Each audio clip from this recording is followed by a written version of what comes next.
মানুষের জীবনে একটা খুবই প্রয়োজনীয় জিনিস, যেটা গ্যাস সিলিন্ডার অর্থাৎ এলপিজি। জেনে নেব সাধারণ মানুষদের দিয়ে কি এই যে দামটা বেড়েছে তাদের পকেটে বা তাদের যে সংসারে একটা বাজেট, তার উপরে কতটা ইফেক্ট পড়েছে।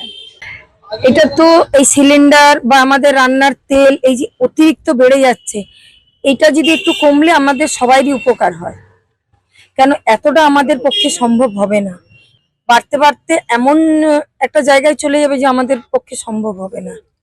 তাই আমি বলছি যদি আমাদের যেটা ছিল সেটাও থাকুক, নাহলে ওর থেকে একটু কমলে খুব ভালো হয় আমাদের জন্য। রান্না বান্না করতে হবে, খাওয়া দাওয়া খেতেও হবে, কিন্তু এই যে আমাদের বাজেটটা, আমাদের সংসার চালাতে গিয়ে যে বাজেটটা থাকে সেটাকে ক্রস করে যাচ্ছে। কিন্তু ক্রস করার জায়গা তো আমাদের নেই, কারণ আমাদের ইনকাম তো সীমিত। এখন এই ইনকামের মধ্যে আমাদের চলতে হচ্ছে, তারপরে কি হচ্ছে যে আমাদের অন্য বাজেট কাটেল করে এটাকে ফিল আপ করতে হবে, কারণ এইটা খুব এসেন্সিয়াল, এটা আমাদের লাগবেই।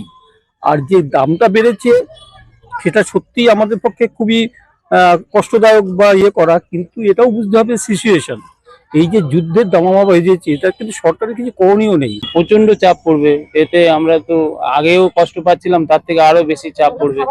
আমাদের খাবারের তেলের দাম সমস্ত কিছুই বাড়ছে, এটা মানুষের খুবই কষ্টকর। মানে স্যালারি কি বাড়ছে? স্যালারি এখনো তো বাড়ছে বলে কিন্তু বাড়ে না।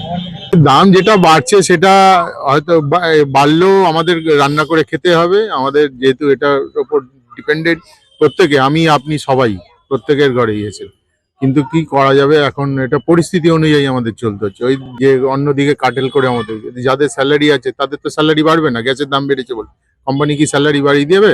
বাড়িয়ে দেবে না, সেই রকমই ব্যাপার। ভিডিও জার্নালিস্ট দেবাঞ্জনের সাথে আস্থা, হিন্দুস্তান নিউজ পয়েন্ট।